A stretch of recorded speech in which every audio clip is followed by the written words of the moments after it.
Terima kasih atas kunjungan Anda di Magetan Channel. Jangan lupa subscribe, like, dan share ya. Semoga kesehatan dan keberkahan selalu menyertai Anda.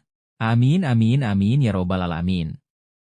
Tak lama kemudian, cahaya muncul di depan mata semua orang. Chen Ping sangat gembira saat ini. Dia pikir dia akan segera dapat keluar dari tempat yang hancur ini. Dia baru saja tiba di surga, tetapi sebelum dia sempat melihat, dia sudah terkunci di dalam sangkar ini. Chen Ping benar-benar ingin melihat seperti apa surga itu. Setelah beberapa tarikan napas, cahaya putih melintas di depan mata beberapa orang, lalu mereka menginjak tanah. Sekarang, mereka dapat berdiri kokoh di tanah dan tidak lagi tergantung di udara. Chen Ping melihat sekelilingnya, lalu matanya sedikit menyipit dan ekspresinya berubah jelek. Ternyata mereka tidak pergi dan datang ke tanah surga yang luas, melainkan masuk ke sebuah istana. Istana itu dikelilingi lampu minyak dengan sumbu dan api yang menari-nari bagaikan para peri yang sedang menari. Di depan istana ada panggung tinggi dengan seseorang duduk di atasnya.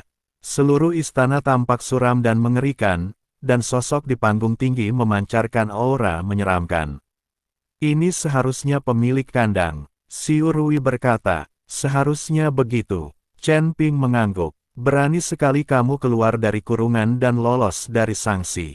Berani sekali. Kamu belum mencapai tingkat ascension tetapi kamu memilih untuk mengambil jalan pintas dan naik ke surga. Ini melanggar hukum surga. Kamu harus dihukum. Suara agung datang dari panggung tinggi. Pada saat yang sama, tekanan yang sangat kuat menyelimuti Chen Ping dan teman-temannya. Sial, kau pikir kau siapa? Beraninya kau menghukum orang lain atas nama surga. Humazi sangat marah dan melambaikan tangannya, dan tekanan itu pun lenyap seketika. Hah, suara bingung datang dari sosok itu. Siapakah kamu? Jika kamu menghukum atas nama surga, lalu mengapa kamu hanya menghukum para pembudidaya manusia? Chen Ping menatap sosok di peron dengan mata dingin dan bertanya. Saya bisa menghukum siapapun yang saya inginkan, mengapa Anda harus peduli? Sosok itu sangat tidak puas, lalu tekanan yang lebih kuat datang. Humazi hendak mulai mengumpat dan melawan, tetapi dihentikan oleh Chen Ping, yang berkata, Tuan Hu, jangan khawatir. Biarkan aku bertemu dengan orang sok penting ini. Setelah berkata demikian, Chen Ping berdiri di tempatnya. Dan tiba-tiba cahaya keemasan berkelebat di ujung jarinya, dan dia menunjuk dengan santai. Jari abadi, ledakan, tekanan itu meledak saat disentuh oleh jari abadi Chen Ping. Seluruh istana berguncang, dan energi mengerikan itu hampir menyebabkan seluruh istana runtuh. Kau benar-benar tahu sihir, sosok itu membingungkan. Segera setelah itu, sesosok tubuh melompat dari peron, dan pada saat yang sama, serangkaian bilah pedang berwarna merah darah datang ke arah Chen Ping. Seluruh tubuh Chen Ping langsung terbungkus dalam tubuh emas yang tidak bisa dihancurkan. Dia lalu mengeluarkan pedang pembunuh naga dan mulai mengayunkannya terus-menerus. Bang, bang, bang.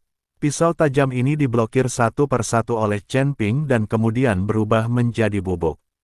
Setelah menangkis serangan pedang tajam itu, Chen Ping menebas dengan pedang pembunuh naga, dan energi pedang yang dahsyat langsung meledak ke arah sosok itu.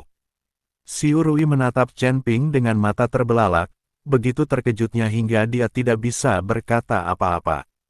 Seseorang yang telah mencapai alam abadi tingkat pertama, kekuatan yang ia tunjukkan sungguh mengerikan.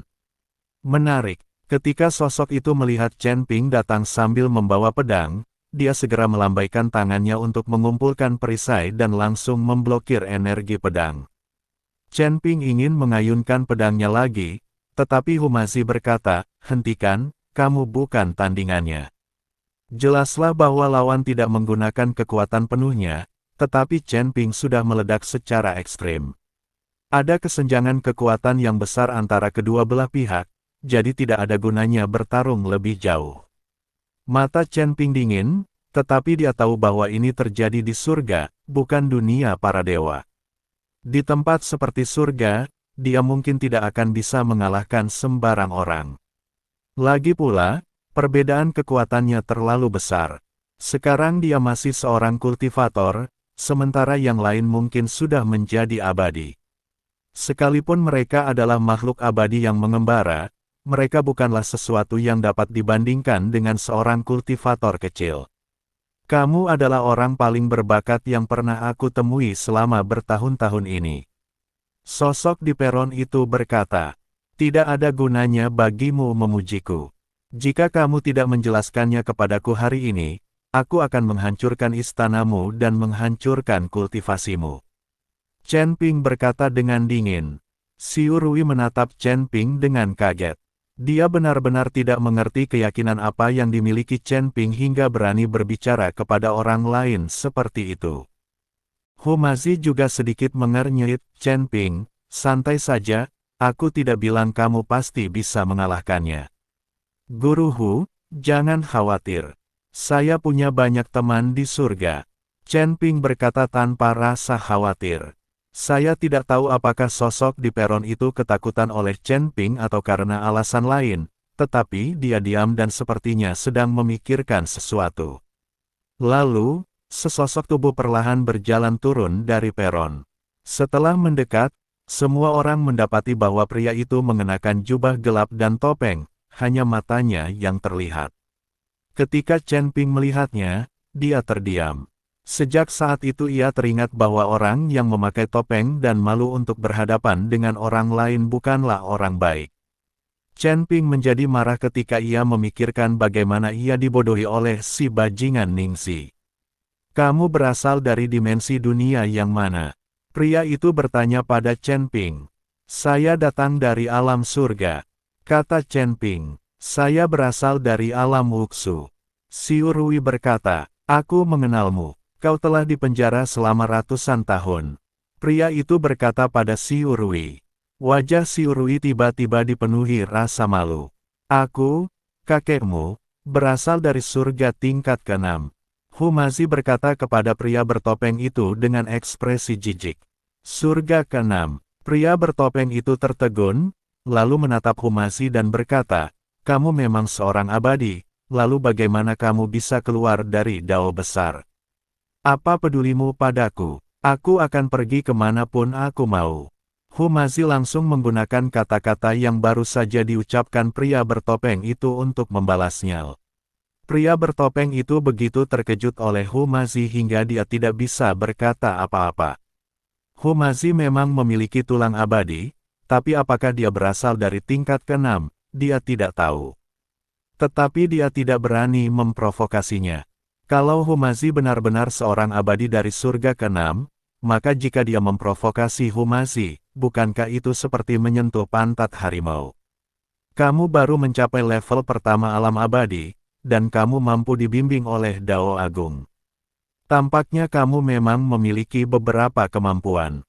Saya baru saja mendengar bahwa Anda mengenal banyak orang di surga. Siapa yang Anda kenal? Ceritakan kepada saya. Pria bertopeng itu bertanya, lebih baik tidak usah diceritakan. Aku khawatir kau tidak akan mengenali mereka meskipun aku menceritakannya. Alasan utamanya adalah wilayahmu terlalu rendah dan kau bahkan tidak bisa melihat mereka.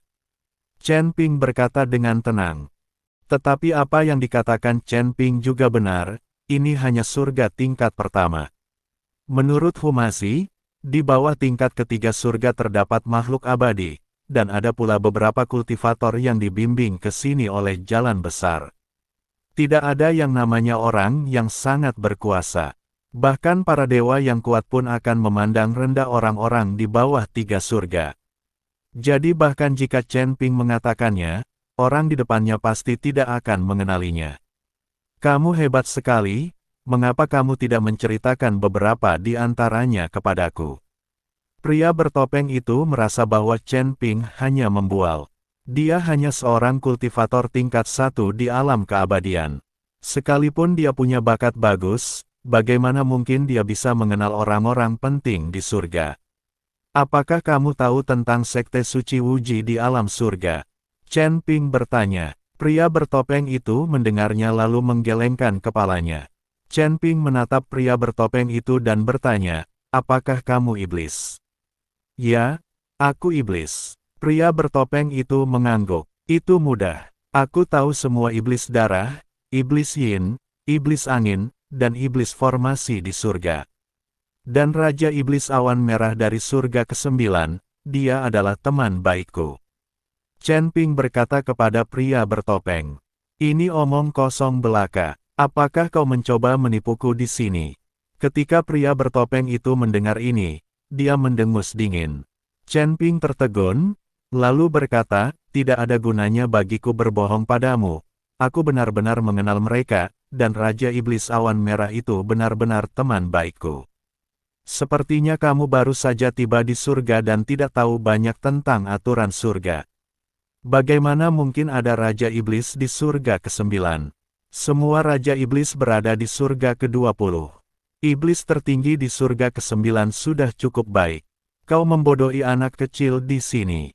Kau berbicara tentang Raja Iblis dari surga ke-9. Apa kau benar-benar berpikir bahwa peri iblis manapun bisa menjadi Raja Iblis? Pria bertopeng itu langsung memarahi Chen Ping.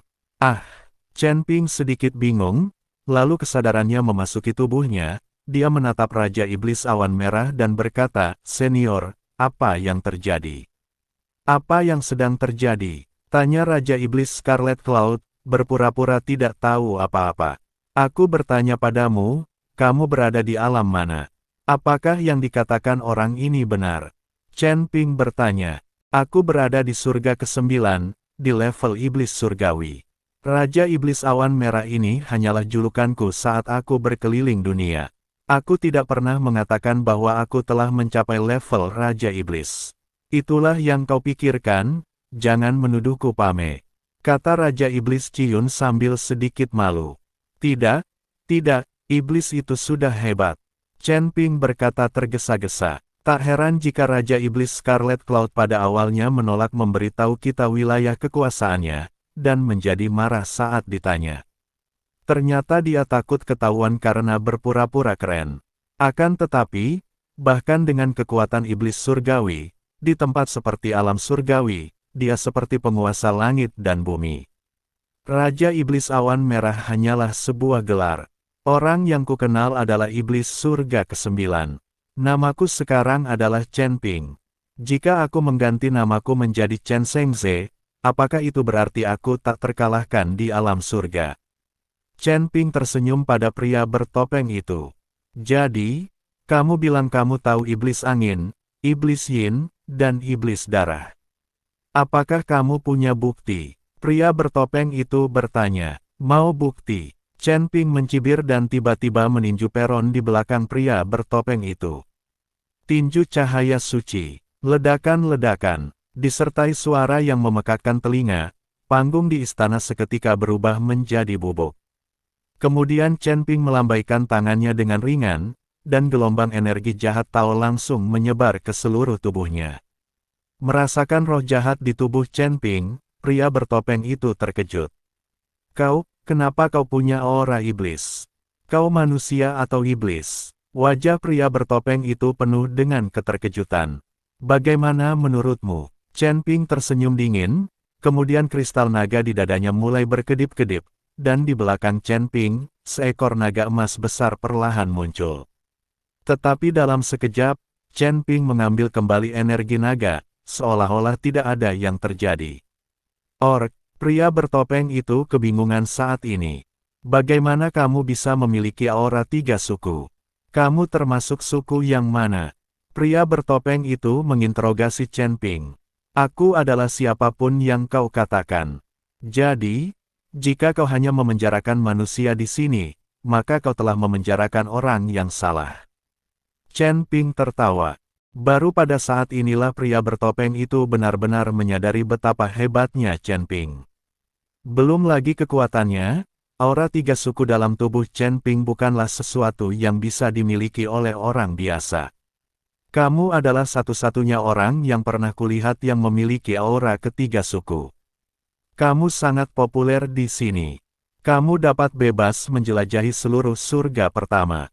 Kau tahu, ada batas-batas klan yang besar di sini. Ras manusia memiliki wilayahnya sendiri, ras iblis memiliki wilayahnya sendiri, dan ras binatang memiliki wilayahnya sendiri. Mereka biasanya tidak meninggalkan wilayah mereka sendiri. Jika mereka secara tidak sengaja lari ke wilayah suku lain, itu akan sangat berbahaya. Bagaimanapun, sumber daya terbatas, dan masing-masing kelompok etnis melindungi sumber daya wilayahnya sendiri. Dan karena kamu memiliki aura 3 suku, kamu bisa pergi kemana saja dan tidak ada yang akan menghentikanmu. Pria bertopeng itu mengikuti Chen Ping dan berkata, "Jadi, tak apa jika aku meninggalkanmu?" Chen Ping bertanya, "Tentu saja, kamu bisa menjadi anggota klan iblis kami, jadi aku tidak punya alasan untuk memenjarakanmu." Pria bertopeng itu mengangguk, "Kalau begitu aku ingin bertanya padamu, mengapa kau ingin memenjarakan para kultivator manusia, tetapi membiarkan mereka yang berasal dari suku iblis dan binatang buas pergi?" Chen Ping bertanya dengan rasa ingin tahu. "Saya berada di alam iblis di sini, dan jalannya dipilih secara acak. Saya telah mengirim Anda ke sini, jadi tentu saja saya harus menjaga para pembudidaya manusia di sini. Tentu saja aku akan membiarkan para iblis pergi. Sedangkan untuk para bismen, karena mereka sudah menyerahkan sumber daya mereka, aku juga bisa membiarkan mereka pergi." Pria bertopeng menjelaskan, "Jadi, di alam ras lain, akan ada juga kultivator dari ras iblismu yang dipimpin oleh Dao besar dan kemudian dipenjara." Chen Ping bertanya. Pria bertopeng itu mengangguk. "Ya, benar. Setiap beberapa ratus tahun, kita akan bertukar orang yang terjebak. Kalau begitu, izinkan aku bertanya kepadamu, sebelum kita masuk, apakah kamu bertemu dengan seorang pria dan seorang wanita yang juga dituntun ke sini oleh Dao besar?" Chen Ping ingin bertanya apakah Ning Zi dan Su Yuqi juga dipenjara di sini. "Kalau begitu aku tidak tahu. Lagi pula, tempat yang dituju Avenue selalu berbeda setiap saat," kata pria bertopeng itu dengan jujur.